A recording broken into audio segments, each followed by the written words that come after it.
अस्सलाम वालेकुम। Kaif 8 audit and insurance. आज हम लोगों का लेक्चर नंबर 10 है। फर्स्ट जो चैप्टर है हमारा अल्हम्दुलिल्लाह वो कंप्लीट हो चुका है। बड़ा हमने इसको स्लोली और ग्रेजुअली हमने इसको पढ़ा है ताकि जो बेसिक्स हैं, जो फाउंडेशन है हमारी, वो स्ट्रॉन्ग हो। हमें बताइए कि आगे जाकर चीज़ें थोड़ी सी एडवांस लेवल पर भी जाएंगी, तो इसलिए एक एक चीज़ के ऊपर आपने बड़ा फोकस करना है। फर्स्ट चैप्टर के अंदर हमारा मेन फोकस सारा ये इसी के ऊपर था कि जी ऑडिट होता क्या है, एश्योरेंस क्या होती है, हमने उसको पढ़ा है। ऑडिटर कौन होता है, ऑडिटर की क्वालिफिकेशन डिस्क्वालिफिकेशंस पढ़ी हैं। इसके अलावा भी ऑडिटर के कुछ इन एलिजिबिलिटीज़ को भी हमने पढ़ा, कौन कौन से अपॉइंट नहीं हो सकते। देन हमने एश्योरेंस के जो एलिमेंट्स हैं एंगेजमेंट के, उनको भी हमने थोड़ा स्टडी किया है, और इसी तरह ही हमने आइजा 200 को भी थोड़ा सा स्टडी किया है। अच्छा, ये अब हमारा चैप्टर हो गया एंड। आज हम इंशाल्लाह इसके कुछ प्रैक्टिस करेंगे। प्रैक्टिस का की अप्रोच क्या होगी, इसकी अप्रोच टू वे है। कुछ क्वेश्चंस मैं आप लोगों को इधर क्लास में करवा रहा हूँ, ठीक है। आप लोगों के पास पहुंच गया होगा मटेरियल पहले चैप्टर का। ये इसमें पास पेपर्स भी हैं आई कैप के, काफ़ी ज़्यादा सालों के हैं, आप देख सकते हैं, ठीक है। और इसमें जो है आपका कुछ क्वेश्चंस हैं जो मैंने सेलेक्ट किए हैं दूसरी बॉडी से, जैसे ACCA से कुछ क्वेश्चंस हैं, कुछ फाइनल लेवल के भी जहाँ जहाँ पे जिस चैप्टर में आने, उस फर्स्ट में तो नहीं है, आगे जहाँ पे आएंगे वो भी आ जाएंगे। दैन इस तरह इंडिया से भी कुछ क्वेश्चंस हैं, कुछ आपके बांग्लादेश से भी हैं। इसका मतलब है कि सिर्फ आपको एक अनसीन क्वेश्चंस का एक बेटर ओवरव्यू देना है। एक डाटा बैंक हमारे पास हो, फिर जिसका जो दिल चाचा जितनी मर्जी प्रैक्टिस करे वो उसकी कर सकता है। अच्छा, इसकी अप्रोच जो मैं बताने जा रहा हूँ आपको वो ऐसे है कि भाई कुछ क्वेश्चन तो हम इसमें कर रहे होंगे क्लास में। अब ओबियसली क्लास क्योंकि हमारी है मतलब डिस्टेंस लर्निंग की क्लास है, तो मैं यहाँ पर सारे का सारा खुद तो नहीं सॉल्व कर सकता क्वेश्चन। हाँ, जो क्वेश्चंस होंगे, जैसे आगे हम जाएंगे रिस्क के क्वेश्चंस आएंगे, उसमें तो इंशाल्लाह काफ़ी हद तक चीज़ें सॉल्व भी की जाएंगी। फिर कुछ न्यूमेरिकल क्वेश्चंस भी, न्यूमेरिकल उस सेंस में नहीं, लेकिन होते रेशो एनालिसिस वगैरह उसमें करना पड़ जाता है, एनालिटिकल प्रोसीजर परफॉर्म करने पड़ जाते हैं। वो तो ऑब्वियसली सारा कुछ मैं आप लोगों को सिखा रहा हूँ, लेकिन इसमें प्रैक्टिस में जैसे कि बाकी क्लासेस में भी होता है, आप लोगों के ऊपर बहुत बड़ी जिम्मेदारी है। देखें, ये पहले भी हमने डिस्कस किया था कि विदाउट प्रैक्टिस ऑडिट पास होना तकरीबन इम्पॉसिबल है, ठीक है। कोई माँ की दुआ ही लेकर आपको जा सकती है, वो खैर सबको ही लगती है, लेकिन किसी को कोई किसी 2-3 माहों की दुआ लगी हो, आपको पता है कहाँ कहाँ से लग सकती है, तो फिर जाके हो सकता है। अदरवाइज़ भाई बहुत ज़्यादा मुश्किल है, तो इसलिए बेहतर है कि प्रैक्टिस करें। अब देखें, क्वेश्चंस इंशाल्लाह आप लोगों को क्वालिटी के क्वेश्चंस मिलेंगे और बहुत ज़्यादा होंगे, आपकी अपने ऊपर है कितनी प्रैक्टिस करनी है, ठीक है। लेकिन प्रैक्टिस से पहले हमें कॉन्सेप्ट्स बहुत अच्छे से क्लियर हों, ठीक है जी। तो आज इंशाल्लाह कुछ क्वेश्चंस मैं आप लोगों को करवाऊँगा, दैन फिर कुछ आप कीजिएगा, मैं आप लोगों को वो नोट डाउन करवा दूंगा जो आपने करने हैं। लाजमी प्लीज़ कीजिएगा, क्योंकि देखें इसमें क्लास में होता है ना, फिजिकल क्लास में बंदा तो थोड़ा सा टीचर उसे जलील भी कर लेता है, बेइज्जत भी कर लेता है। वैसे तो स्टूडेंट की कोई इज़्ज़त होती नहीं है, तो वो फील नहीं करता, लेकिन ऑनलाइन में आप लोगों ने अपनी इज़्ज़त खुद बनानी है, ठीक है जी। तो आप लोगों की बड़ी जिम्मेदारी है अपने आप को वेल डिसिप्लिन रखने की। तो जो मैं क्वेश्चन दूंगा प्लीज़ वो करने हैं। मोस्ट वेलकम, आप जब चाहें मुझे भेजें, इंशाल्लाह मैं विद इन ड्यू टाइम आप लोगों को इंशाल्लाह मार्क करके भी बताऊंगा, और वैसे भी साथ इधर सोल्यूशन भी होते हैं, आप यहाँ से भी देख सकते हैं। चलें जी, ये तो होगी हमारी इब्तदाई बातें। अब करते हैं जी स्टार्ट यहाँ से। MCQs आप लोगों को पता है ऑडिट के पेपर में नहीं होते, इसमें हमें आइडिया है कि आपके एक तो बिल्कुल रिप्रोडक्शन के क्वेश्चन आ जाते हैं। वो भी ज़रूरी नहीं है कि आपने बिल्कुल रट्टा ही लिखना है, आप अपना कॉन्सेप्ट लिख सकते हैं, उसमें कॉन्सेप्ट ही लिखने चाहिए, कॉन्सेप्ट गलत नहीं होना चाहिए, वर्डिंग आपकी जैसी मर्जी हो। लेकिन उसमें भी मैं अक्सर आपको कहता हूँ कि कोशिश करें टेक्निकल वर्डिंग यूज़ करने की कोशिश करें, सही है। लाजमी नहीं है, लेकिन ऑब्वियसली बड़ा एक बेहतर इंप्रेशन पड़ता है एग्जामिनर के ऊपर, तो कोशिश आपने लाजमी करनी है। दूसरे केस सिनेरियोज हैं, वो भाई जितनी ज़्यादा प्रैक्टिस होगी उतना आपके लिए बेहतर है। अच्छा जी, अब इसमें ना देखें कुछ क्वेश्चंस ऑटम 2009, मतलब काफ़ी साल पुराने हैं, तकरीबन समझ लें ऑलमोस्ट कोई 30 अटैम्प्ट्स पुराने हो गए, क्योंकि एक साल में 2 बार होता है पेपर। तो ये 2009 का है, तो अब आपका ऑटम 24 आने वाला है, तो तकरीबन 28-30 जो आपका है वो उस तरह हो जाता है, ठीक है जी। तो ऑटम 9 का क्वेश्चन है। पुराने क्वेश्चंस को आप इग्नोर भी कर सकते हैं, क्योंकि वो बहुत इजी होते हैं, या अगर आप चाहते हैं कि स्टार्ट में मैं इजी क्वेश्चन करूँ तो वो भी कर सकते हैं, ठीक है। तो देखें, उसने कहा briefly highlight the management responsibility relating to the financial statement. Financial statements के हवाले से मैनेजमेंट की भाई रिस्पॉन्सिबिलिटीज़ बताएं। तो भाई ये आप लोगों को इसका आइडिया है कि प्रेपरेशन ऑफ फाइनेंशियल स्टेटमेंट वो किसकी जिम्मेदारी है, आपकी मैनेजमेंट की है। देन आपका जो AFRF है, एप्लीकेबल फाइनेंशियल रिपोर्टिंग फ्रेमवर्क है, उसको सिलेक्ट करना किसकी जिम्मेदारी है? फाइनेंशियल स्टेटमेंट्स के हवाले से भी बस वो पूछा है, वो किसकी जिम्मेदारी है भाई? मैनेजमेंट की है। इंटरनल कंट्रोल्स को डिज़ाइन और इम्प्लीमेंट करना ताकि फाइनेंशियल स्टेटमेंट्स के अंदर कोई मसला ना आए, फाइनेंशियल इन्फॉर्मेशन आपकी ट्रू एंड फेयर हो, वो किसकी जिम्मेदारी है? मैनेजमेंट की है। इस तरह अकाउंटिंग पॉलिसीज़ वगैरह सही डिफ़ाइन करना, सही सिलेक्ट करना मैनेजमेंट की जिम्मेदारी है। रीज़नेबल एस्टिमेट्स लेकर आना वो मैनेजमेंट की जिम्मेदारी है। तो ये बड़े बुनियादी से बेसिक से क्वेश्चंस हैं, ठीक है। ये वाले वैसे जो क्वेश्चन है, ये जो नेक्स्ट हमारा चैप्टर होगा ISA 210, उसके अंदर जाके भी ये बातें हमारी हो रही होंगी। अच्छा, अब आप आ रहे हैं स्प्रिंग 10 का, मतलब कि जो क्वेश्चन 2 है यहाँ पर उसके ऊपर आते हैं। उसने कहा comment on the each of the following situation with reference to appointment of external auditor. देखें कंपनीज एक्ट की जो रिक्वायरमेंट्स हैं, अपॉइंटमेंट ऑफ एक्सटर्नल ऑडिटर्स मतलब है कि कौन एलिजिबल है कौन इन एलिजिबल है, उसके हवाले से क्वेश्चन आया हुआ है। 10 नंबर का सवाल है और उसने 5 सिनेरियोज पूछे हुए हैं। इसका मतलब है कि 2 नंबर का 2 मार्क्स का तकरीबन एक क्वेश्चन हो गया है। देखें जी, अब इसको रिक्वायरमेंट को बहुत गौर से पढ़ना है भाई। ऑडिट के पेपर में लिटरली सबसे ज़्यादा जो इम्पोर्टेंट चीज़ है ना, वो रिक्वायरमेंट है। ये एक वर्ड यूज़ करें, हम आहिस्ता आहिस्ता जाएंगे उस तरफ, मैं आपको बताऊंगा कहाँ पे क्या, अभी घबराना नहीं है आप लोगों ने, लेकिन थोड़ा सा वर्ड यूज़ करता है। फॉर एग्जांपल अभी आपको पता नहीं है उन चीज़ों का, लेकिन कहीं पे ऑडिट प्रोसीजर्स वर्ड यूज़ करेगा, कहीं पे वो कहेगा ऑडिटर्स कोर्स ऑफ एक्शन। अब जिस बंदे ने प्रैक्टिस नहीं की होती वो समझता है कोर्स ऑफ एक्शन का मतलब वही है कि ऑडिटर क्या करेगा, ऑडिट प्रोसीजर्स का मतलब भी वही है कि ऑडिटर कौन से प्रोसीजर परफॉर्म करे, लेकिन दोनों का मतलब बिल्कुल ही मुख्तलिफ है, ठीक है। तो ये मैं इस तरह नहीं आपको बताऊंगा, प्रैक्टिस के थ्रू आप लोगों को बताया जाएगा ताकि आप लोग प्रैक्टिस करें। अगर आप सिर्फ इस तरह सुननी सुनाई के ऊपर जाएंगे फिर आप प्रैक्टिस छोड़ेंगे तो मसला हो जाएगा, ठीक है जी। तो इस तरह रिक्वायरमेंट फिलहाल पढ़ना बहुत जरूरी है। उसने कहा जी comment on the each of the following situation with reference to the appointment of external auditors in according with the requirements of Companies Act. चलें जी, पहला Farukh and co chartered accountants एक फर्म है, has received an offer to be appointed as the external auditor of Ibrahim gas company. कोई EGC यानी Ibrahim gas company है, उसके auditor appoint होने के लिए फरूख एंड को एक ऑफर आई है। ये तो हमें पता है ना कि जब भी आपने किसी को अपॉइंट करना हो पहले उसकी कंसेंट लेनी होती है, तो ये ऑफर ही है ना, वही बिजनेस लॉ पढ़ा हुआ है ना, ऑफर आई वो आगे से एक्सेप्ट करेगा, कंसेंट आ गई, ठीक है। तो उसने भाई ऑफर भेजी है कंपनी ने इसको। The firm is indebted, firm मतलब Farrukh and co is indebted to the company as it has not paid the last 2 months bills amounting to 4860। अच्छा जी, इब्राहिम गैस कंपनी असल में यूटिलिटीज़ प्रोवाइड करती है यहाँ पे गैस की फैसिलिटी, मतलब जिस तरह SNGPL है उस तरह वो इब्राहिम गैस कंपनी है, वो सुई गैस प्रोवाइड कर रही है। तो जिसको प्रोवाइड की जा रही है उस फर्म ने भाई पिछले 2 महीनों का इनका बिल पे नहीं किया, ठीक है जी। अब देखें, आप लोगों ने कंपनी लॉ भी पढ़ा हुआ है या पढ़ रहे हैं आप लोगों ने बिजनेस लॉ तकरीबन आई गेस सब ने पढ़ा हुआ है, उसमें आप लोगों को केस सिनेरियोज का पता है कि किस तरह हमने केस स्टडी जब आ जाए तो उसको हमने किस तरह हल करना है। हम यहाँ पर भी जैसे जैसे हम आगे जाएंगे करेंगे उसको डिस्कस लेकिन बेसिक मैं आपको आइडिया देने लगा कि भाई जब भी केस स्टडीज़ के क्वेश्चन आते हैं ऑडिट के अंदर, किसके क्वेश्चंस? Case study. अब केस स्टडी भी ना 2 तरह की आ जाती है। एक तो आपकी होती है मतलब कि जो एज पर लॉ आपने बात करनी होती है, लॉज एंड रेगुलेशंस। जैसे ये देख ले कंपनी एक्ट की बात आ गई, सिंपल आपने लॉज एंड रेगुलेशंस के हवाले से बात करनी है, ठीक है। इस तरह कई बार होता है कि अकाउंटिंग स्टैंडर्ड्स के हवाले से आपने देख लेना होता है। कई बार ऑडिट स्टैंडर्ड के अंदर फॉर एग्जांपल आप पढ़ेंगे आगे जाकर रिलेटेड पार्टीज़ के स्टैंडर्ड आएंगे, गोइंग कंसर्न के स्टैंडर्ड आएंगे, वो चीज़ें लिखी हुई हैं, तो हम उसको ये समझ रहे हैं लॉज रेगुलेशंस और स्टैंडर्ड्स, ठीक है, आइजाज या IFRS, उसके मुताबिक आपने करना होता है। और कई बार क्या होती है कि जैसे ऑडिट रिस्क के क्वेश्चन है, ठीक है, इसमें कोई पर्टिकुलर स्टैंडर्ड नहीं हिट हो रहा होता, या ऑडिट रिपोर्ट है, ठीक है जी।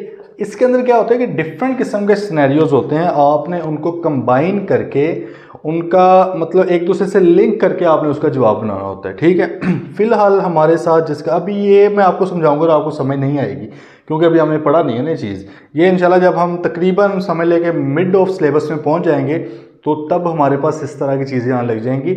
और ये जो रिपोर्टिंग है ये तो वैसे फाइनलाइजेशन लेवल के ऊपर आनी, तकरीबन एंड के ऊपर आएगी, तो इंशाल्लाह इनके ऊपर तो हमने बेतहाशा प्रैक्टिस करनी है क्योंकि ये भाई सबसे ज़्यादा इंपॉर्टेंट एरिया है आपका।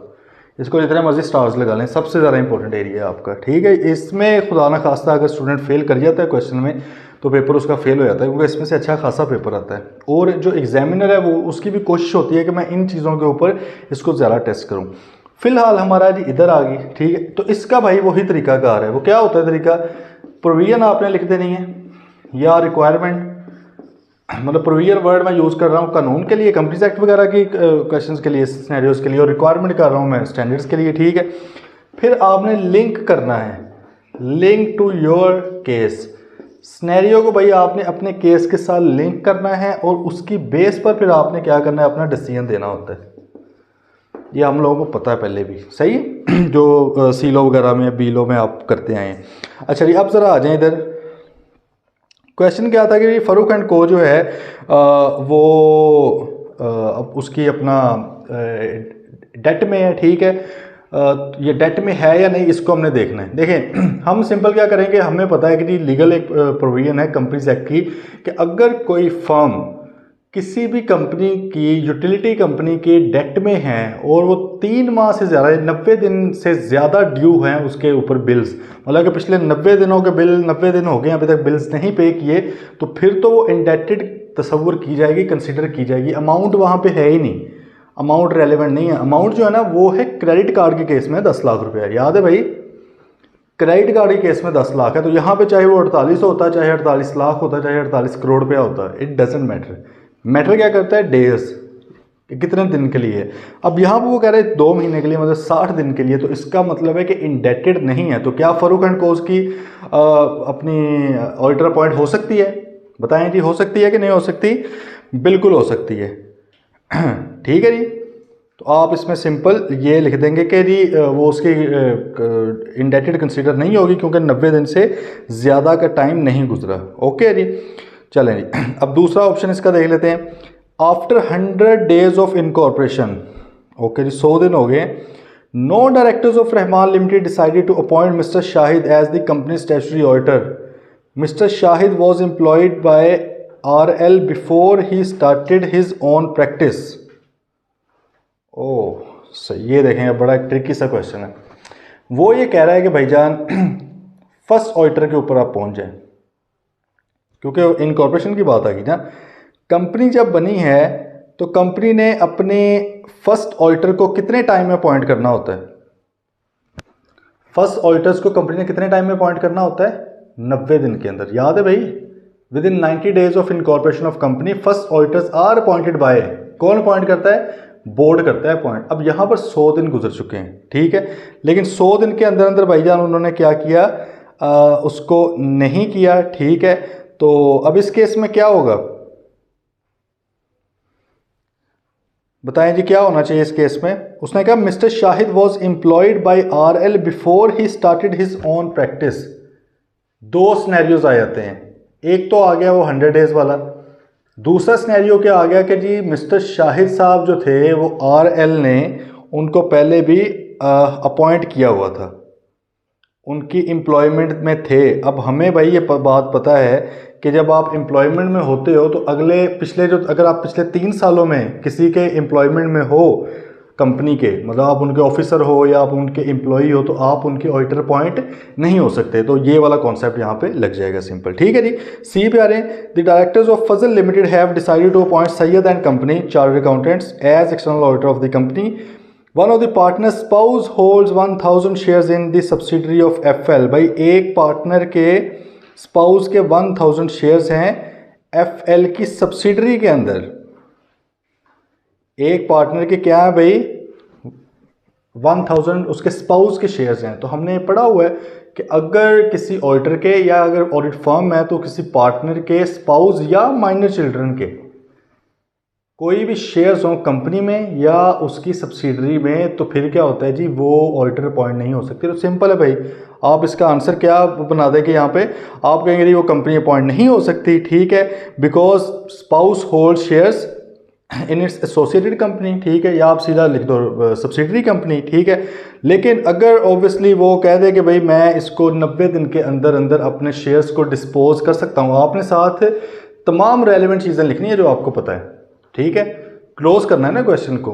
तो आपने वहाँ पर उनको रास्ता भी दिखाना है भाईजान, अगर आप ये हरकत कर लेंगे तो आप फिर अपॉइंट भी हो सकते हो। तो हमें पता है कि अगर 90 डेज़ के अंदर अंदर आप उनको डिस्पोज करने की बात कर दें, ठीक है, तो आप क्या होते हैं, एलिजिबल हो जाते हैं। ठीक है, तो इसी तरह ये बाकी भी कुछ आपके हैं, इनको आपने देख लेना है, इनको रीड लाजमी करना है आपने। ठीक है, जो प्रैक्टिस करने हैं लिख के वो भी मैं आपको बताता हूँ। अच्छा, अब ये नीचे आ जाए, नीचे भी उसमें अपॉइंटमेंट ऑफ ऑडिटर्स की बात होगी, क्वेश्चन 3 ये आप लोगों ने करना है, इस पर प्लीज़ मार्क कर लें इसको। क्वेश्चन नंबर 3 जो है ये आपने करना है, ये ऊपर वाले की तरह की है। तो यहाँ से आपको एक बात वाज़ी हो रही है कि भाई ये बहुत ज़्यादा ये आते हैं इस तरह के पेपर, क्वेश्चंस आते हैं। ठीक है, आप नीचे क्वेश्चन 5 देखें वो भी यही है, क्वेश्चन 6 देखें आपका वो भी यही है। ठीक है, आप नीचे आ रहे हैं 7, ठीक है, उसका जो पार्ट 2 है वो भी यही है। तो इसमें बहुत ज़्यादा इधर से क्वेश्चन आते हैं, ये हमारा बड़ा स्ट्रॉन्ग होना चाहिए एरिया। ठीक है, हमें एक तो उनकी एजुकेशनल क्वालिफिकेशंस का पता हो ऑडिटर का, देन सेकेंडली हमें जो है उनके वो जो दूसरे मसाइल हैं कि वो एम्प्लॉयमेंट में ना रहा हो, वो किसी डायरेक्टर वगैरह का एम्प्लॉई ना हो, या उसके साथ पार्टनरशिप में या किसी और तरह के बिजनेस में पार्टनर ना हो। दैन हमें पता स्पाउस का पता है, और ये सारी चीज़ें, बॉडी कॉर्पोरेट वगैरह का भी हमें पता है कि बॉडी कॉर्पोरेट के तौर पर कंपनी फर्म जो है ऑडिट की वो नहीं अपॉइंट हो सकती। तो ये सारी चीज़ें हमें है आइडिया। ठीक है जी, क्वेश्चन 3 प्लीज़ आप लोगों ने सॉल्व करना है। देन आप ये असल में ना कुछ रिपीट हो रहे हैं इसलिए मैं उनको स्किप कर रहा हूँ, आप इधर आ जाएं जी। हाँ, क्वेश्चन नंबर 10 पे आ जाएं। क्वेश्चन 10 क्या कह रहा है, your firm is the auditor of ABD limited, listed या पब्लिक लिमिटेड एटलीस्ट कोई कंपनी है, उसके आप क्या हैं, ऑडिटर हैं आपकी firm. After the acquisition of majority share holding in HG Motors private limited, ABDL has decided to replace the existing auditors of HGM in the next annual general meeting and has approached you for appointment as HGM's auditors for the next year। ठीक है जी। अच्छा, ये question 10 को आप फिलहाल hold करें इसमें, क्योंकि थोड़ा सा कॉन्सेप्ट एक और आ जाता है। वो आपका जो कॉन्सेप्ट है ISQC हम पढ़ेंगे, ISA 220 पढ़ेंगे। ठीक है, उसके अंदर थोड़ा सा आएगा सेकंड चैप्टर में, और कुछ कोड ऑफ एथिक्स की बातें भी हैं इसके अंदर कि जब पुराना ऑडिटर जा रहा होता है तो उसकी क्या जिम्मेदारियां हैं। ठीक है, तो ये हम उधर कर लेंगे, फ़िलहाल इसको होल्ड कर लें। ठीक है, क्वेश्चन 11 मतलब आप क्वेश्चन 10 के साथ कर लें कि यार इसको हम चैप्टर 2 के साथ करेंगे। ठीक है, मतलब इसमें चैप्टर 1 के भी होते हैं यूज कॉन्सेप्ट्स, लेकिन चैप्टर 2 के भी होने हैं। ठीक है जी, question 11, the external auditors are normally appointed by the shareholders at the annual general meeting. बिल्कुल जी, state the exceptions to this rule. देखें, बड़ा अच्छा क्वेश्चन है उन्होंने बनाया। वो भाई ये कह रहे हैं कि आम तौर पे जो शेयर होल्डर्स हैं उनको कौन अपॉइंट करता है, आमतौर पे जो ऑडिटर्स हैं उनको कौन अपॉइंट करता है, शेयर होल्डर्स अपॉइंट करते हैं एनुअल जनरल मीटिंग पे। इसकी कुछ एक्सेप्शंस या एग्जाम्पशंस बता दें, किन इंसिडेंट्स पे नहीं लगता। तो हमें पता है फर्स्ट ऑडिटर्स को कौन के शेयर होल्डर्स अपॉइंट करते हैं, ऑब्वियसली नहीं। फर्स्ट ऑडिटर्स को कौन अपॉइंट करता है, डायरेक्टर अपॉइंट करते हैं with in 90 days of companies incorporation, ये पता है हम लोगों को। अच्छा, फिर हमें पता है कि भाई अगर कैजुअल वैकेंसी कोई अराइज हो जाए, तो कैजुअल वैकेंसी के केस में क्या शेयर होल्डर्स करेंगे। इनका मैंने सिंपल सा आपको एक फॉर्मूला बताया था कि जब भी एमरजेंसी सिचुएशन हो ना, जल्दी जल्दी काम करना हो, तो फिर डायरेक्टर्स या बोर्ड ऑफ डायरेक्टर्स वो इसको अपॉइंट करते हैं। ठीक है, तो फर्स्ट ऑडिटर्स भी ठीक है, वो क्योंकि मेंबर्स ने तो मिलना है साल बाद जाके, हमें तो भाई 90 दिन के अंदर अंदर कंपनी से कह रहा है कि अपॉइंट करो, तो फिर हमें कौन करेगा अपॉइंट, डायरेक्टर्स करेंगे। ठीक है, इस तरह casual vacancy within 30 days fill करनी होती है, कौन फिल करेगा, डायरेक्टर्स करेंगे। और इसी तरह SECP का भी आपको पता है कि अगर ये लोग नाकाम हो जाए अपने काम में, या ऑडिटर साहब विलिंग ही नहीं है काम करने को, तो उस केस में भी कौन आ जाता है फिर बीच में, अपना SECP या मतलब कमीशन आ जाता है। तो आपने सिंपल ये लिख देना। क्लियर है भाई। क्वेश्चन 12 अगेन अपॉइंटमेंट के ऊपर आ गया। Question 13 briefly explain with examples, example भी वो मांग रहा है, the different levels of assurance that can be provided to an assurance client. एक अश्योरेंस क्लाइंट है आपका, वो आपसे अश्योरेंस लेने आया, कौन कौन से लेवल की आप अश्योरेंस प्रोवाइड कर सकते हो। भाई आप 2 लेवल की अश्योरेंस प्रोवाइड कर सकते हो, पता है ना हमें कौन कौन सी। अश्योरेंस की 2 टाइप्स हैं, एक को हम कहते हैं रीजनेबल अश्योरेंस। रीजनेबल अश्योरेंस की डेफिनेशन लिख देनी है, reasonable assurance is a high level of assurance but not an absolute level of assurance. ठीक है, हाई लेवल की होती है, एब्सोल्यूट लेवल की नहीं होती। और दूसरा क्या हमारी लिमिटेड एश्योरेंस, जिसको हम कहते हैं मॉडरेट लेवल की है। ठीक है, अब आपने इनकी एग्जांपल देनी है। सिंपल एग्जांपल हमें पता है कि रीजनेबल एश्योरेंस की एग्जांपल ऑडिट है और लिमिटेड एश्योरेंस की एग्जांपल क्या है, रिव्यू एंगेजमेंट्स हैं। क्लियर है भाई? तो ये 3 नंबर मुफ्त के हैं हमारे। क्वेश्चन आपका आ गया जी 14, उसमें वो कह रहे हैं जस्टिफाई गिविंग, ये भी अपॉइंटमेंट के हवाले से, लेकिन इसका अप्रोच थोड़ी सी डिफरेंट उसने पूछी है। पहले तो वो सिंपल पूछ रहा होता है, नहीं भाई बताएं ये पॉइंट हो सकते हैं कि नहीं। अब वो कह रहे हैं जस्टिफाई करें कि वो अपॉइंट तो हो गए हैं, अब जस्टिफाई करें। अच्छा जी, कर लेते हैं। Kashif and company chartered accountants has received an offer for appointment as the auditor of national electricity limited. National electricity limited तो भाई फिर यूटिलिटी कंपनी आ गई। यूटिलिटी कंपनी जैसे ही आप आई, आपके माइंड के अंदर क्या आ गया, 90 दिन वाली प्रोविजन आ गई भाई, कि अगर तो फर्म जो है वो यूटिलिटी कंपनी की 90 दिन की मकरूज़ हो तो फिर तो हम उसके ऑडिटर अपॉइंट नहीं हो सकते। लेकिन अगर 90 दिन से कुछ भी कम है, 88 डेज भाई हैं, तो फिर हम क्या होते हैं, अपॉइंट हो सकते हैं। तो इधर देख लेते हैं। उसने कहा कि on the request of one of the partner of KC मतलब फर्म के, NEL has allowed him to pay his last months electricity bill amounting to 150,000 in monthly instalments of 15,000 each. हाँ, क्या सवाल है? हो गए कंफ्यूज? सोचें ज़रा, खुद सोचें थोड़ा सा, मैं भी सोचता हूँ, आप लोग भी सोचो। उसने कहा कि भाई फर्म के एक पार्टनर ने रिक्वेस्ट की है कि भाईजान मेरा पर्सनल घर का बिजली का बिल है, 1.5 लाख रुपए आया हुआ है आपकी कंपनी से, आप ऐसे करें कि मुझे 15-15 हज़ार की इंस्टॉलमेंट्स बनाने। तो कितनी बनेंगी? 10 इंस्टॉलमेंट्स बनेंगी ना, क्योंकि उसने कहा कि मंथली, हाँ, अलाउड हिम टू पे मंथली इंस्टॉलमेंट्स। मंथली का मतलब यही होगा कि 10 महीनों के अंदर मैं आपके पैसे पे करूँगा। तो हमने तो वहाँ पे बात की हुई है कि 90 दिन के अंदर अंदर जो है वो अगर इतने ड्यूज़ हैं तो फिर तो सही है, अदरवाइज़ मामला ख़राब हो जाएगा। तो बताएं जी, बताएं भाई। इसमें 2 सिनेरियोज आ रहे हैं, बात समझ लें। मतलब एक तो यह है कि भाई 1.5 लाख रुपए का जो बिल है वो पिछले महीने का है, 90 दिन नहीं अभी तक गुजरे उसको, वहाँ तक तो मामला ठीक था। मामला ख़राब कब होने लगा कि भाई जब उसने कहा इंस्टॉलमेंट्स कर दें। तो देखें भाई, इंस्टॉलमेंट्स भी अगर करनी है तो आप मकरूज़ ही हो ना उसके। इंस्टॉलमेंट यही होता है ना, ये थोड़ी होता कि इंस्टॉलमेंट का मतलब माफ़ी है, कर्जे हंसना थोड़ी है। आप बैंक से लोन लेते हो तो आपने इंस्टॉलमेंट्स में लेट से वापस करना है, तो जब तक वापस नहीं होता आप उसके क्या होते हो, डेटर होते हो आप उसके। सिंपल बात आ रही है ना समझ? तो इस केस में अब हम क्या करेंगे, हम उसे वही कहेंगे कि नहीं, ये जो है जस्टिफाई करना है ना हमने उसको। जस्टिफाई में हमने साल उसको थोड़ा सा मशवरा भी देना है। हम उसे कहेंगे कि भाईजान ये ज़्यादती है, आप ऐसे करें कि 90 दिन के अंदर अंदर पे कर दें इसको, तो फिर तो ठीक है। अदरवाइज़ अगर 90 डेज से एक्सीड करेगा मामला जो कि आप करवाना चाह रहे हैं, तो फिर उस केस में हम जो हैं इसके अपॉइंट नहीं हो सकते। ठीक हो गया जी? तो डिस्क्वालीफाई उस केस में हो जाएगी फर्म। आगे भाई बात समझ? ठीक है, किसी भी तरह का क्वेश्चन हो फ़ौरन पूछना है, अभी पूछें, अभी मैसेज करें। कोई सवाल है तो अभी जल्दी फ़ौरन पूछें। चीज़ें साथ साथ क्लियर होना बहुत ज़रूरी हैं। ठीक है कई बार होता है कि कुछ स्टूडेंट्स थोड़े स्लो लर्नर होते हैं, उनको टाइम लगता है मोमेंटम गेन करने में, वो अंडरस्टैंडेबल है चीज़, लेकिन कम से कम अगर कॉन्सेप्ट में मसला आ रहा है ना, वो आपने प्लीज़ ज़रूर पूछना है। क्योंकि मैंने कोशिश की है कि पूरा इसको मैक्सिमम जितना कि मैं स्लो लेकर जा सकता हूँ ना, एक एक चीज़ के ऊपर हमने अच्छी खासी बहस भी की है, ताकि आप लोगों को चीज़ें समझ आएँ, जो एवरेज स्टूडेंट्स हैं उनको भी चीज़ें समझ आएँ। तो आप प्लीज़ अभी पूछें कोई सवाल है तो।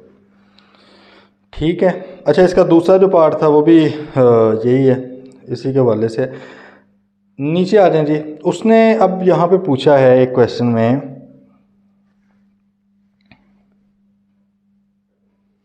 अच्छा 16 भी उसी तरह का घुमा के पूछ लिया है। ठीक है, क्वेश्चन 15 देखें, 15 number question. Dawood and company chartered accountants has received an offer for appointment as auditor of Jamal limited. Jamal limited की ऑडिटर अपॉइंट होने के लिए, वर्डिंग थोड़ी बहुत आगे पीछे हो गई है, उसको ज़रा एक्सक्यूज़ कीजिएगा। अच्छा, जमाल लिमिटेड एक कंपनी है, जमाल लिमिटेड है तो मतलब पब्लिक लिमिटेड कंपनी है ना। आप ये आप लोगों को ना अब इतना कैफ 8 पे आ गए हैं, सबसे लास्ट सब्जेक्ट है आपका ऑडिट का। कैफ का। तो आई कैप आपसे ये एक्सपेक्ट कर रहा है कि अगर मैं कोई टर्म लिखता हूँ तो इनको पता होना चाहिए, अगर इन्होंने ऑलरेडी पढ़ी हुई है। तो आप लोगों ने पढ़ी हुई है कि अगर प्राइवेट कंपनी होगी तो प्राइवेट ब्रैकेट्स लगी होंगी, एसएमसी प्राइवेट है तो एसएमसी डैश प्राइवेट करके ब्रैकेट्स लगी होंगी। अगर सिंपल लिमिटेड नाम के साथ लिखा हुआ है तो वो क्या होती है, वो पब्लिक लिमिटेड होती है। अच्छा, वो लिस्टेड है या अनलिस्टेड है ये सिर्फ नाम देख के नहीं पता चल सकता, वो स्टॉक मार्केट से जाके पता चलेगा।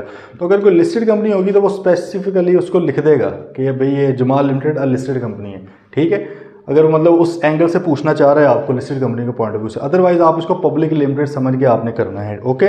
अच्छा जी, अब उसने कहा भाई कि ये मैं आपको ना सिंपली अप्रोच बता रहा हूँ कि आपने ना इन चीज़ों को ना नोट करते जाएं आप कि भाई मैंने इसको इस तरह पढ़ना है। मतलब मैं नाम देखूँ चाहे वो उस क्वेश्चन में इररेलेवेंट हो बात, लेकिन आपकी क्योंकि एक प्रैक्टिस बन जानी चाहिए। इस तरह इंशाल्लाह क्या होगा, आप स्किप नहीं करेंगे किसी चीज़ को। ओके जी, तो दाऊद कंपनी जो है has received an offer for appointment as auditor of Jamal limited, मतलब कोई पब्लिक लिमिटेड कंपनी की। Wife of Dawood is the shareholder and director in Royal limited. Oh अच्छा जी, वाइफ हैं जी जो दाऊद की। अच्छा, इस तरह का क्वेश्चन शायद मैंने आप लोगों को पहले भी आइडिया दिया हो या सीलॉ में हुई होगी बात कि आप लोगों ने जब भी ये जो सब्सिडरी या एसोसिएट कंपनीज वगैरह आती है ना, उसमें कोशिश किया करें कि एक ट्री टाइप बना लिया करें ताकि उनका आपस का लिंक, क्योंकि अक्सर ना नाम इनके मिलते जुलते से आई कैप दे देता है। अभी तो ये कलर्स के नाम दे देता है, green limited, red limited, blue limited, वो बंदा कंफ्यूज ही हो जाता है। तो बेहतर है कि आप इसको अपने मुताबिक नाम दें। जैसे उसने कहा कि भाई ये है जी दाऊद एंड को, एक ये ऑडिट फर्म है, ठीक है। अब इनको रिक्वेस्ट कहाँ से आई है, जमाल लिमिटेड से, ये जेएल है, ठीक है। जेएल और ये जो दाऊद एंड कंपनी में जो इसकी वाइफ है दाऊद साहब की, वो शेयर होल्डर है भाई, शेयर होल्डर है किसके अंदर, रॉयल लिमिटेड में, ठीक। अभी तक हमें ये पता है, अभी हमें पता नहीं है कि इनका क्या ताल्लुक है, लेकिन ऑब्वियसली कोई ताल्लुक होगा तो सवाल पूछा गया, ठीक है। आ जाए जी नीचे। उसने कहा in accordance with the requirements of the companies act state whether and under what circumstances DC could accept the audit under each of the following situation. देखें 10 नंबर का सवाल है, 3, 5, 2, 10 नंबर का क्वेश्चन आ गया, ठीक है। वो आपको कह रहा है कि भाई कौन सी सर्कमस्टांसेस हैं जिसमें जो है आपकी डीसी मतलब कि दाऊद वाली कंपनी है वो जमाल लिमिटेड की ऑडिटर अपॉइंट हो सकती है। चलें जी, ज़रा आप लोगों ने दिमाग अपना इस्तेमाल करना है इसके ऊपर, मेरे ऊपर नहीं सिर्फ छोड़ना ये, अदरवाइज़ वही सिस्टम होगा कि मैं बोलता जाऊँगा, आप लोग कहेंगे यार चलो देख सही है, देख लेंगे, वो देखा नहीं आना बाद में, ठीक है। तो साथ साथ आप लोगों ने दिमाग अपना इस्तेमाल करना है। पहली सिचुएशन क्या आ गई, JL holds 51% share holding in RL. अच्छा जी, पहला केस अगर हम इस तरह लिख दें, जेएल जो है 51% शेयर होल्डिंग है जी इसके अंदर, तो मतलब आरएल जेएल की क्या बन गई है भाई, अगर किसी कंपनी के अंदर किसी कंपनी की शेयर होल्डिंग हो 50% से ज़्यादा तो वो कंपनी दूसरी क्या बन जाती है, सब्सिडरी, और ये जेएल इसकी क्या बन चुकी है, होल्डिंग। अच्छा, अब आ जाए जी क्वालिफिकेशन डिसक्वालिफिकेशन के क्राइटेरिया के ऊपर। उसमें हमने नीचे एक पढ़ा था कि भाई ऊपर जितनी भी बातें हुई हैं जो डिसक्वालीफाई करती हैं, उनमें से अगर किसी भी बात की बेस पर कोई ऑडिट फर्म डिसक्वालीफाई होती है किसी कंपनी के लिए, तो ये इम्प्लाइड है, ये अंडरस्टूड है कि वो सिर्फ इसके लिए डिसक्वालीफाई नहीं हुई, इसकी होल्डिंग के लिए भी होगी, इसकी सब्सिडरी के लिए भी होगी, इसकी होल्डिंग की दूसरी सब्सिडरीज के लिए भी होगी। हमने पहले पढ़ा हुआ डिटेल में, अब मैं दोबारा ऑब्वियसली उस डिटेल में नहीं जाऊँगा। अब आप यहाँ पे बताएं, अगर इसका आरएल का ऑडिट करना होता तो क्या दाऊद एंड को कर सकती थी? आपने पहले लीगल प्रोविजन लिखनी है कि भाई क्योंकि दाऊद साहब जो हैं पार्टनर ऑफ द फर्म, उनकी वाइफ हैं, वो मतलब उनकी स्पाउस जो हैं उनकी शेयर होल्डिंग है आरएल के अंदर, ठीक है। तो ये तो अभी नहीं अपॉइंट हो सकती अनलेस क्या है, क्योंकि हमने उनको रास्ता भी बताना है, वो साथ कह रहे हैं कि बताएं क्या हल हो सकता है। रास्ता ये है कि भाई वाइफ उसकी अपनी जो है डिस्पोज कर दे शेयर होल्डिंग, ठीक है, छोड़ दे, फिर तो अपॉइंट हो सकता है। लेकिन in the given circumstances in the very moment, क्योंकि इसके अंदर शेयर्स हैं वाइफ के, दाऊद साहब इसके लिए नाअहल हो गए हैं, डिस्क्वालीफाई हो गए हैं, तो इसकी होल्डिंग के लिए भी डिस्क्वालीफाई है, इसकी सब्सिडरी के लिए भी, इसकी होल्डिंग की दूसरी सब्सिडरीज के लिए भी। तो भाईजान क्या हम ऑडिटर अपॉइंट हो सकते हैं? जवाब क्या है? A big no. हल हमने आपको बता दिया साहब, हाँ जी, दिमाग हुआ है इस्तेमाल थोड़ा।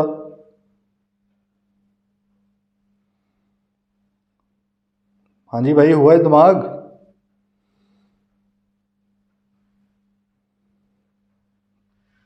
दूसरी पे आ जाए। दूसरी सिचुएशन क्या है, उसने कहा भाई कि JL is an associated company of RL। दूसरी सिचुएशन उसने भाई क्या बना दी है कि आपकी जो JL है, JL एंड RL ये क्या है, एसोसिएटेड कंपनीज हैं। क्या है भाई, एसोसिएटेड कंपनीज हैं। बताएं जी इसका क्या जवाब होना चाहिए, क्या जवाब होना चाहिए। क्यों ना हम सार बुक के ऊपर जाएं। बुक खोलें ज़रा, बुक भाई खोलें। बुक में आप चले जाएं जी क्वालिफिकेशन डिस्क्वालिफिकेशंस के ऊपर, इस साइड पे आएगा वो। यहाँ पे क्या ये बात कर रहा है, इधर आ गया। उसने भाई ये कहा है कि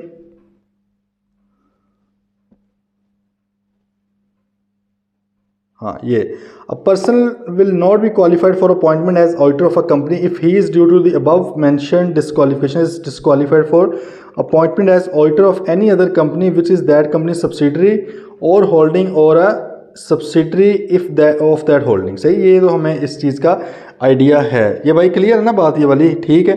अच्छा, अब इसमें वो देखें जी, ये तो हमने पहले के ऊपर रूल सीधा सीधा अप्लाई किया। आपने बुक के साथ स्टार्ट में थोड़ा सा इंगेज रखें अपने आप को, क्योंकि ये मैंने आपको बताया ना कि जो कंपनीज एक्ट की रिक्वायरमेंट है सिर्फ यहाँ पर ही आई है, दोबारा नहीं आनी।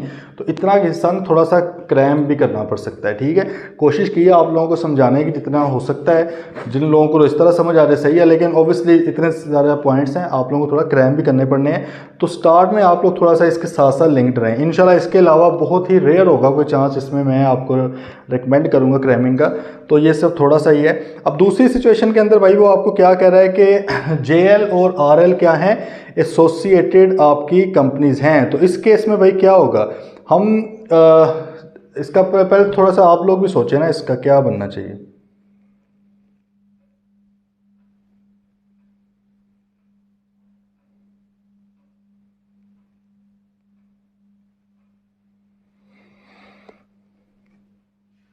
जी भाई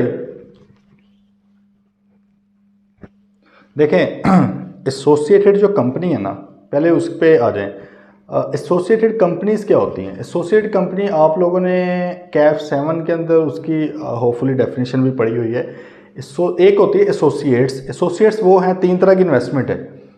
अगर तो 50% से ऊपर की इन्वेस्टमेंट है तो उसको तो हम क्या देते हैं कि ये सब्सिडरी बन गई है, वो क्या होल्डिंग बन गई है।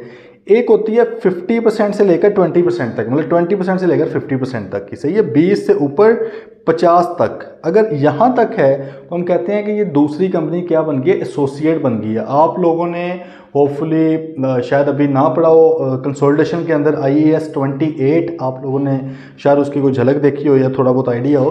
तो एसोसिएट वो होती हैं, उनकी थोड़ी सी अकाउंटिंग भी और डिफरेंट तरह की होती है और कानून भी उन्हें डिफरेंट तरह ट्रीट करता है। अच्छा, फिर कुछ होती हैं जो 20% से भी कम होती है जिसके अंदर इन्वेस्टमेंट आपकी, वो आपकी उसको सिंपल आप इन्वेस्टमेंट ट्रीट करते हैं, फेयर वैल्यू पे इन्वेस्टमेंट वगैरह या OCI पे, जो कि आप लोगों ने IFRS 9 में पढ़ा होगा, ठीक है। कानून जो कहता है ना, कानून हमें मना करता है कि भाई आपने इनकी सब्सिडरी होल्डिंग शोल्डिंग इनके अंदर आप डिस्क्वालीफाई हैं। आप वो आपको ये नहीं कह रहा कि आप इनकी एसोसिएटेड कंपनीज के अंदर डिस्क्वालीफाई हैं। बात आ रही है समझ कि भाई देखें, इस केस में तो हमने सीधा वो वाला शिक लगा दी ना कि क्योंकि ये इसके लिए डिस्क्वालीफाई है और इसकी होल्डिंग के लिए भी हो गया। लेकिन यहाँ पर जो है एसोसिएटेड कंपनी का वर्ड यूज़, अब एसोसिएटेड कंपनी के अंदर होल्डिंग भी आ जाती है, सब्सिडरी भी आ जाती है और दूसरी एसोसिएट्स भी आ जाती हैं, ठीक है। एसोसिएटेड कंपनीज के अंदर ये दोनों भी आएंगी, होल्डिंग भी आएगी, सब्सिडरी भी आएगी। लेकिन जो दूसरी प्योर एसोसिएट्स हैं उनको एसोसिएटेड कंपनी नहीं बोला जाता, उनको एसोसिएट्स बोला जाता है, वो भी आ जाती हैं। फेयर वैल्यू इन्वेस्टमेंट वाली मतलब कि लेस देन 20% वाली नहीं आती उसमें, ठीक है। तो अब देखें एसोसिएट, अगर तो इसका हमने आंसर करना है तो हम ये कह सकते हैं कि भाई अगर तो एसोसिएटेड कंपनियां ऊपर वाली हरकत की वजह से ये वाली, तो फिर तो नहीं अपॉइंट हो सकती। लेकिन अगर ये सब्सिडरी होल्डिंग वगैरह नहीं है, उससे कम परसेंटेज है, तो फिर अपॉइंट हो सकती है, ठीक है। अच्छा, इसका आंसर जो है वो उसको इग्नोर कीजिए, ये जो मैं आपको बता रहा हूँ इसके मुताबिक हम इसको करेंगे, ठीक है। इसका आंसर जो है इन्होंने जो है वो नहीं सही बनाया हुआ। इसमें आई बिलीव जो क्वेश्चन है उसके अंदर भी कुछ पार्ट मिसिंग है शायद, ठीक है, अदरवाइज़ ये आंसर इसका ना होता। ओके भाई, ठीक है जी। चलें, अब ये जैसे सी पॉइंट देख लेना। सी पॉइंट के अंदर वो कह रहा है कि one of the directors of JL, इसका एक डायरेक्टर इसमें 10% शेयर होल्डिंग रखता है। तो भाई ये तो कोई मसला ही नहीं है ना, मतलब हम इसके लिए इनएलिजिबल है ना, क्योंकि उसकी स्पाउस जो है इसके अंदर शेयर्स रख रही है। हमने कहा कि भाई हम आरएल का ऑडिट नहीं कर रहे। अब बात है कि भाई हम इसकी वजह से इसकी होल्डिंग वगैरह का तो हो सकते हैं, लेकिन अगर जेएल के किसी एक डायरेक्टर के इसमें 10% हैं तो भाई हमें क्या मसला है, चाहे 20-30% भी रखें, हमें क्या मसला है। हमें तो मसला है कि अगर 50% होते कंपनी के वो भी, तो फिर जाके होना था ना इशू। तो तीसरे वाले में तो कोई मसला ही नहीं है। क्लियर है भाई बात, ठीक है जी। चलें अब क्वेश्चन 19 पे आ जाए। क्वेश्चन नंबर 19 वो ये कह रहा है कि भाई in response to an audit engagement letter. अच्छा, ऑडिट इंगेजमेंट लेटर आइजा 210 में हम पढ़ेंगे, जो मतलब नेक्स्ट हमारा जो चैप्टर स्टार्ट होगा इंशाल्लाह कल, उसके अंदर हम ये पढ़ेंगे। थोड़ा सा बता देता हूँ। इंगेजमेंट लेटर क्या होता है कि भाई जब दोनों पार्टीज़ आपस में रजामंद हो जाती हैं तो एक इंगेजमेंट लेटर आपस में साइन होता है कि भाई यहाँ हम आपके ऑडिटर अपॉइंट होना चाह रहे हैं, प्लीज़ आप इसके ऊपर साइन कर दें। मतलब जिसको हम कॉन्ट्रैक्ट कहते हैं, उसके अंदर बहुत सारी चीज़ें होती हैं, हम पढ़ेंगे, ठीक है। लेकिन फिलहाल ये है कि इंगेजमेंट लेटर है क्या। अच्छा जी, in response to an audit engagement letter sent to Roof limited. Roof limited को भाई ऑडिटर साहब ने एक इंगेजमेंट लेटर भेजा। तो रूफ लिमिटेड का जो मिस्टर अजीज़ असलम है, न्यू सीईओ, उसने has requested your firm to provide absolute assurance in the audit report. आपने उसको एक लेटर लिखा कि भाईजान ये हम ऑडिट करने जा रहे हैं, रीजनेबल एश्योरेंस प्रोवाइड करेंगे, फला फला फला फला ये चीज़ें लिख दी। उसने जब रीजनेबल एश्योरेंस पढ़ा, वो कहता नहीं यार मुझे तो एब्सोल्यूट एश्योरेंस चाहिए, ठीक है। अब भैया आपने उसको एक रिप्लाई बनाकर देना है, मेंशनिंग एनी 4 रीजंस, कोई भी 4 reasons why the above request can not be complied with. कर सकते हो भाई, क्या वो कहना चाह रहा है। आपने उसको एंगेजमेंट लेटर दिया कि भाई ऑडिट स्टार्ट करते हैं, उसने भाई ने आगे से कह दिया कि जी मैं तो एब्सोल्यूट एश्योरेंस लेना चाहता हूँ। तो भाई उसको सिंपल आप बता रहे हैं कि वो एब्सोल्यूट एश्योरेंस क्यों नहीं दी जा सकती, क्योंकि देयर आर इनहेरेंट लिमिटेशंस। हमें पता है कॉस्ट की लिमिटेशन आ जाती है, पता है ना, इसके टाइम की लिमिटेशन आ जाती है, आपकी ह्यूमन एरर वगैरह की लिमिटेशंस आ जाती हैं। तो ये कुछ लिमिटेशन हमने पढ़ी हुई हैं, वो 4-5 ही हैं, आपने वो चारों लिख देनी है सिंपल कि भाई इस वजह से हम आपको एब्सोल्यूट एश्योरेंस नहीं प्रोवाइड कर सकते, we will provide you reasonable assurance. अगर आप एग्री करते हैं तो हम लेकर चल जाइए ना बाहर में फटा पड़ जाए। आप फिलहाल कहते हो कि हाँ जी हम कर देंगे, बाहर में आप रीजनेबल एश्योरेंस वाली रिपोर्ट दो, उसके अंदर बड़ा बड़ा लिख लिख के आप बताते हैं कि हम रीजनेबल एश्योरेंस दे रहे हैं, हाई लेवल एश्योरेंस दे रहे हैं, एब्सोल्यूट नहीं दे रहे। फिर जाके मसला होगा, खर्चा भी हो चुका होगा, लड़ाइयाँ पड़ चुकी होगी। इसलिए कहते हैं प्लानिंग स्टेज बहुत ज़्यादा इंपॉर्टेंट है, उस वक्त ही आपने सारी चीज़ें डिस्कस कर लेनी है, ठीक है भाई। अच्छा जी, देन आप अगर आ जाएं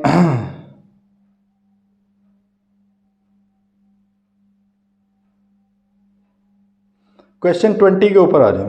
क्वेश्चन 20 क्या है, इसमें भी अपॉइंटमेंट वगैरह, क्योंकि मेनली इस चैप्टर के अंदर अपॉइंटमेंट की बातें हैं और ये बहुत ज़्यादा इंपॉर्टेंट एरिया है। मैंने आपको पहले बताया था क्वालिफिकेशन डिसक्वालिफिकेशन वगैरह वाला बहुत इंपॉर्टेंट है।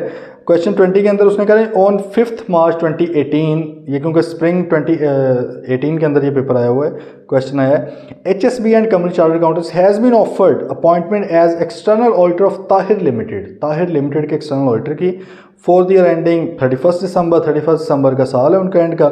TL is the subsidiary of crypto bank limited. भाई कोई बैंक है क्रिप्टो बैंक लिमिटेड, ये उसकी क्या है, सब्सिडरी है। फिर वो बातें जब आ जाएंगी इस तरह की होल्डिंग सब्सिडरी वाली, तो ये ट्रीज लाजमी बना लेना, वरना नामों में कन्फ्यूजन हो जाएगी, ठीक है जी। उसने क्या कहा कि आपकी जो कंपनी है, बल्कि अगर हम पहले वो लिख लें कि एक है जी क्रिप्टो बैंक लिमिटेड, ये है जी होल्डिंग है ना, हाँ। नीचे है कंपनी TL, ठीक है, ये क्या है, सब्सिडरी है। अच्छा, पेपर के अंदर ना बार बार ये पूरा नेम लिखने की ज़रूरत नहीं है। आपने जब क्वेश्चन स्टार्ट करना है ना, तो आपने एक बार उसका पूरा नेम लिख देना है, ब्रैकेट में ये वर्ड्स लिख देने हैं जो भी रेलेवेंट होंगे, फिर आपने यही वाले यूज़ करने हैं, अदरवाइज टाइम वेस्ट करने की ज़रूरत ही नहीं है। जैसे यहाँ पे देखें ना, उसने क्या लिखा जी, HSB चार्टर्ड अकाउंटेंट्स पूरा लिख के ब्रैकेट में लिख दिया HSB। अब वो आइंदा पूरा वर्ड यूज़ ही नहीं कर रहा लाइन को, HSB चार्टर्ड अकाउंटेंट्स नहीं कर रहा, वो सिंपल HSB लिख देता है। इस तरह कंपनी की अगर बात की जाए तो उसने क्या लिखा, ताहिर लिमिटेड लिख के ब्रैकेट में लिख दिया TL। अब वो आगे सिर्फ TL बोलेगा। बैंक के ऊपर आ रहे हैं, क्रिप्टो बैंक लिमिटेड लिख के ब्रैकेट में लिख दिया CBL। अब आइंदा वो सिर्फ CBL वर्ड यूज़ करेगा। बात आ रही है समझ से, टाइम आपका बहुत ज़्यादा सेव हो जाता है। अच्छा ये अब ये होल्डिंग है और ये इसकी सब्सिडरी है। TL is a subsidiary of CBL which is audited by another firm of chartered accountants. तो भाईजान इसका जो ऑडिट है वो कोई और करता है, ऑडिटेड बाय अनदर, मतलब है कि भाई कोई और करता है, हम नहीं कर रहे, HSB नहीं कर रही। ओके जी। Hatim a partner of HSB, H for Hatim है, ठीक है Hatim Tai. Hatim a partner of HSB is using credit card of CBL। Hatim साहब जो हैं वो CBL का क्या कर रहे हैं, क्रेडिट कार्ड यूज कर रहे हैं। क्या कर रहे हैं, क्रेडिट कार्ड। पहुंच गए हैं भाई लीगल प्रोविजन के ऊपर, कंपनीज एक्ट की। क्रेडिट कार्ड यूज कर रहे हैं and the balance outstanding against it on 28 Feb was 1.1 million. कितने पैसे भाई इसने इसके देने हैं, 1.1 मिलियन देना है। Hatim plans to clear the dues by 30 July 2018। वो कह रहा है मैं 30 जुलाई 2018 तक जाकर अपने जो है ड्यूज को क्लियर कर दूंगा, which is well before the commencement of audit. उसने कहा भाई ऑडिट से पहले ही है, ठीक, क्योंकि ऑडिट कब स्टार्ट होना है, ऑडिट तो आपको पता है कि भाई 31 दिसंबर के ईयर एंड का है, ठीक है। तो लेकिन उसने कहा कि जी प्लानिंग एक्टिविटीज़, प्लानिंग हमें पता है कि ऑडिट से पहले स्टार्ट हो जाती है। प्लानिंग जो है उसने कहा जी हम 1 नवंबर से स्टार्ट करेंगे, लेकिन मैं जो ये कर्जा है ना मैंने 1.1 मिलियन का क्रेडिट कार्ड का, वो मैं तकरीबन दे दूंगा 30 जुलाई तक। अब एक बार ज़रा पूरा ही सिचुएशन को उर्दू में हम ट्रांसलेट कर लेते हैं। सिचुएशन भाई ये है कि TL जो है उसने आपकी फर्म HSB को अप्रोच किया कि भाईजान हमारा ऑडिट कर दें आके, ठीक है जी। TL की एक होल्डिंग कंपनी है CBL, जिसका ऑडिट तो कोई और कंपनी करती है, मतलब है कि हम इसका ऑडिट नहीं कर रहे, कोई और कंपनी, कोई और फर्म इसका ऑडिट करती है, ठीक है।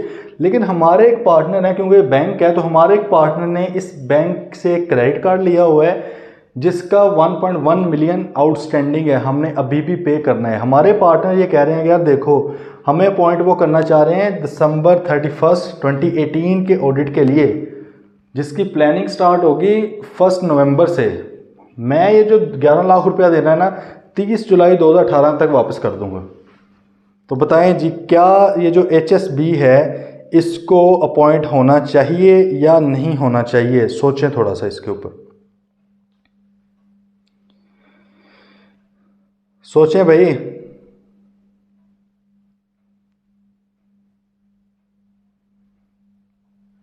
हाँ जी,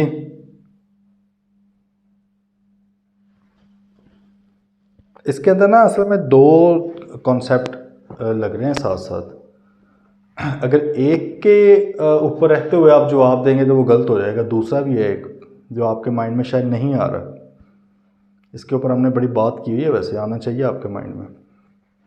क्या आ रहा है भाई जहन में?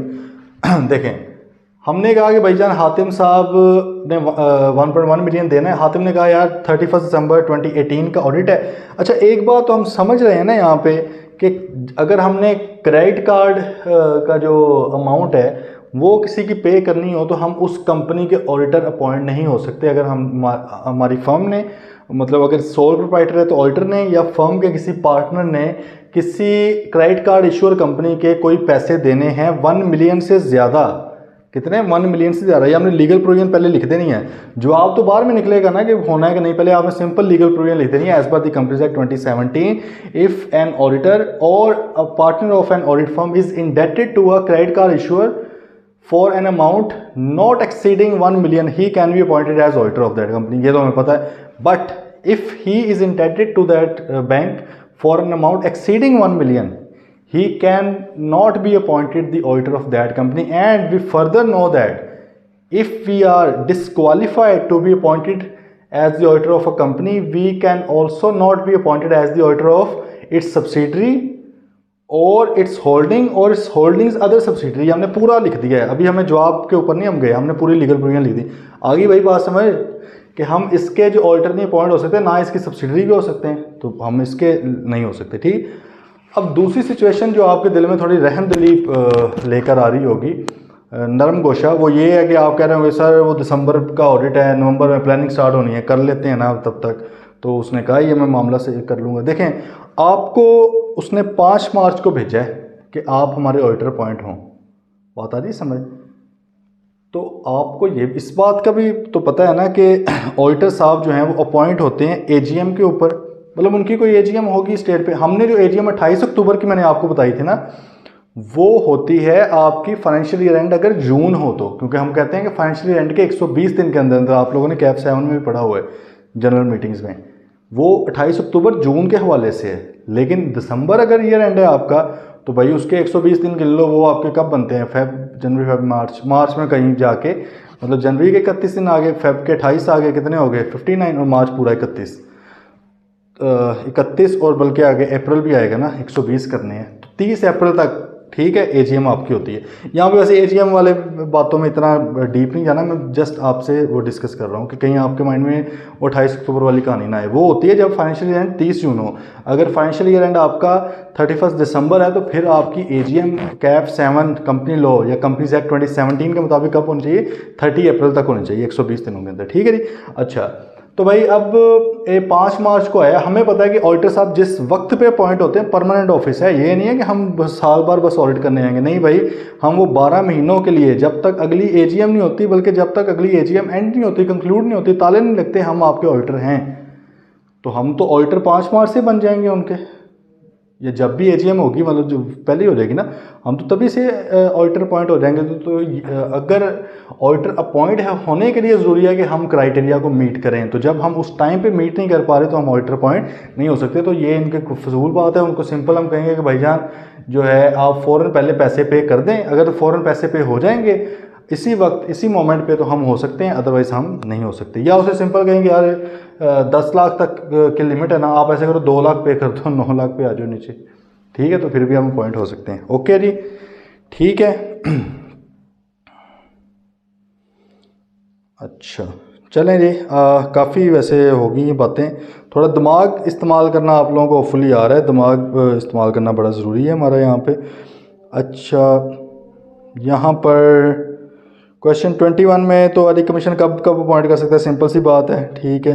देन आपका 22 में उसने कहा write a letter to your friend to remove the misconception related to audit of financial statement. अच्छा जी, आपके जो फ्रेंड हैं जी, दोस्त हैं, उनको कुछ हैं मसाइल हैं ऑडिट के हवाले से, उनकी मिसकंसेप्शन आपने थोड़ी दूर कर देनी है, ठीक, इसको पढ़ लीजिएगा, आसान है, ठीक है।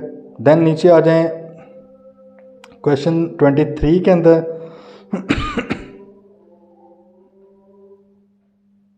प्रोफेशनल स्केप्टिसिज्म वो पूछ रहा है कि भाईजान ये क्या है और ये क्यों आपने करनी है, ठीक है। तो आपने उनको बताना है प्रोफेशनल स्केप्टिसिज्म की डेफिनेशन आपने उनको बता देनी है, कुछ एग्जांपल्स बता देनी है कि भाई कब कब ये आपको अप्लाई करनी पड़ती है, ठीक है। देन आपका देखें, आप जैसे जैसे आगे आ रहे हैं ना, थोड़े से टेक्निकल क्वेश्चन वो पूछे। 26 के अंदर उसने ये तो खैर simple, any 4 elements of insurance engagement, कल ये अभी 2-3 दिन लेक्चर पहले ही हमने पढ़ा है। इंश्योरेंस एंगेजमेंट जो है आपकी, उसके 5 एलिमेंट्स हैं, उसमें से कोई 4 एक्सप्लेन करने हैं, सिंपल लिख नहीं देने वहाँ पे, ब्रीफली एक्सप्लेन का कहा है। तो आप 3 पार्टी रिलेशनशिप है, तीनों पार्टीज़ के नाम लिखें, प्रैक्टिशनर है, रिस्पॉन्सिबल पार्टी है, इंटेंडेड यूज़र है, फिर आप उसका सब्जेक्ट मैटर की डेफिनेशन बता दें क्या है, सूटेबल क्राइटेरिया की बता दें, और इस तरह आप 5 की ही वैसे बता रहे हैं तो सही है, 4 की क्या बतानी है, ठीक है जी। अच्छा, कॉस्ट ऑडिट की बात आ रही 28 के अंदर, देखें कॉस्ट ऑडिट की भी बात उसने पूछ ली है, रिक्वायरमेंट्स फॉर कॉस्ट ऑडिट। तो कॉस्ट ऑडिट का ये है कि जी कमीशन रेलेवेंट रेगुलेटरी अथॉरिटी के कहने पर, ये बात अहम है, relevant regulatory authority, for example manufacturing companies की, लेट से अगर बिजली बनाती है तो उनकी वापटा है, ठीक है, हमने डिस्कस किया हुए बातें, ठीक है। तो वो रेगुलेटरी बॉडी कमीशन को कही कि भाईजान इनका कॉस्ट का ऑडिट करवाएं, तो कमीशन जो है अपने ऑर्डर के थ्रू ऑडिट करवा सकता है। मतलब है कि हर कंपनी ने लाजमी तौर पे नहीं करवाना, लेकिन जिस चीज़ को कमीशन रिक्वायर करेगा वो करवाएंगे। अब इनका ऑडिट करना किन्होंने, भाई ये कोई चार्टर्ड अकाउंटेंट्स भी कर सकते हैं प्रैक्टिसिंग, और जो कोई प्रैक्टिसिंग CMA या कॉस्ट मैनेजमेंट अकाउंटेंट्स हैं वो भी कर सकते हैं, ठीक है, ठीक है जी। क्वेश्चन नंबर 29 ये आप लोगों ने करना है। अभी दूसरा सवाल आपको मैंने दिया है, आई बिलीव क्वेश्चन 3 पहला था और क्वेश्चन नंबर 29 ये आपका दूसरा क्वेश्चन है। ये आप लोगों ने प्लीज़ ये घर से करना है, लाजमी करना है इसको, और पूछ लेना मेरे से जहाँ पे कोई मसला है, क्योंकि ये कुछ स्प्रिंग 20 में आया है और बड़ा इंपॉर्टेंट क्वेश्चन है ये भी, तो आप लोगों ने इसको देख लेना है, ठीक है। अच्छा, फिर ऑटम 22 में इसमें एक दो क्वेश्चन खैर ऐड होने वाले हैं। ये ना मैं आप लोगों को कुछ दिन तक अपडेटेड वर्जन्स भी इसके आ जाएंगे, लेकिन ये क्वेश्चंस की तरतीब यही रहेगी, जो न्यू जो भी ऐड होंगे ना वो आगे कोई होंगे, मतलब 32 तक है ना, तो 33, 4, 5, 6 इस तरह आगे कोई बात चलेगी। इसलिए ये नहीं कि आप कहेंगे यार जब नए आएंगे तो तभी, नए तो अगले वालों के लिए आएंगे। लास्ट 32 देख लें जी। उसने कहा कि भाईजान the board of directors of Green Limited intends to reappoint, दोबारा से अपॉइंट करना चाह रहे हैं the existing auditor for the next year. However Haider a shareholder of the company wants to appoint a different auditor. ओहो, director साहब कह रहे हैं पुराने वालों को अपॉइंट कर देते हैं। हैदर साहब उठे हैं जी, उन्होंने कहा नहीं मैं नया बंदा लेके आना चाहता हूँ। Briefly explain the procedures that Haider should follow, also state the responsibility of GL. Company की जिम्मेदारी बताएं, पहले तो हैदर की जिम्मेदारी या हैदर के प्रोसीजर्स बताएं। भाई companies as per the companies act 2017 हमने सिंपल कह देना कि अगर तो हैदर के पास अकेले के पास 10% शेयर होल्डिंग है या टुगेदर विद अदर मेंबर्स उसके पास 10% वोटिंग राइट्स हैं, तो वो जनरल मीटिंग से पहले जो है कम से कम वो उसने उसको क्या कर देना है, बता देना है, ठीक है, कंपनी को। और लेकिन पहले क्या करना है, उन्होंने कंसेंट ले लेनी है, ठीक है, पहले ऑडिटर की कंसेंट ले और अपनी जो है कंपनी को लिख दे। कंपनी ने फिर क्या करना है, कम से कम 7 दिन पहले जो है नोटिस भेज देना है तमाम लोगों को, क्योंकि एनुअल जनरल मीटिंग का नोटिस मैंने आपको बताया 21 दिन पहले जाता है। एक ऑलरेडी नोटिस जा चुका हुआ है, अब एक बीच में नए भाईजान आ गए। अगर तो इन्होंने हो सकता है कि 25-30 दिन पहले कह दिया, ज़रूरी नहीं कि ये करीब जाके कहेगा, वो वैसे वो है कि अगर कोई नया बंदा बीच में शेयर होल्डर कहता है आके, तो आपने कम से कम 7 दिन पहले लाजमी भेज देना नोटिस कंपनी ने तमाम मेंबर्स को और पुराने ऑडिटर को भी, ठीक है। तो लेकिन ये पहले भी बता सकता है, तो उस केस में पहले भी चला जाएगा, कोई मसला नहीं है। ये तो होगी जी शेयर होल्डर की जिम्मेदारी। अब दूसरी तरफ कंपनी की आ गई है। कंपनी ने क्या करना है कि भाई आपने एक रिटायरिंग ऑडिटर को भी भेज दिया, ठीक है, तमाम मेंबर्स को भी नोटिस भेज दिया, फिर आपने अपनी वेबसाइट के ऊपर भी लगा दिया नोटिस, ठीक है। अब अगर रिटायरिंग ऑडिटर साहब मतलब अगर वो रिज़ाइन कर रहे हैं, ठीक है, और वो वहाँ पर कोई अपनी रिप्रेजेंटेशन देना चाहते हैं, कोई बोलना चाह रहे हैं, तो आपने पहले तो उनसे रिप्रेजेंटेशन ले लेनी है, जो कि रिटायरिंग ऑडिटर की जिम्मेदारी है कि जनरल मीटिंग से पहले वो 2 दिन पहले वो उसकी प्रोवाइड करेगा, ठीक है। और अगर उसने प्रोवाइड कर दी है तो फिर उसको मीटिंग के अंदर बोलने की भी इजाज़त दी जाएगी। ना सिर्फ इजाज़त दी जाएगी, उसके ऊपर मैंडेटरी है कि अब उसने बोलना है, या वो खुद आके बात करेगा या उसका कोई ऑथराइज पर्सन आके बात करेगा। और उसके बाद जब ये ऑडिटर साहब अपॉइंट हो जाएंगे तो 14 डेज़ के अंदर अंदर क्या करना है, रजिस्ट्रार को बता देना है।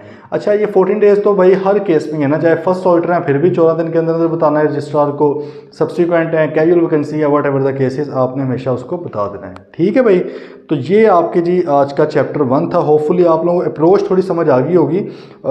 तो इंशाल्लाह आगे पे चलेंगे। 2 क्वेश्चन मैंने आप लोगों को दिए हैं, लाजमी प्लीज़ कीजिए, इसको लाजमी आप लोगों ने करना है, ठीक है, तो ताकि फिर चीज़ें साथ साथ कवर होती जाएं, क्योंकि बड़ा डिसिप्लिन लेना पड़ता है डिस्टेंस लर्निंग की क्लासेस में।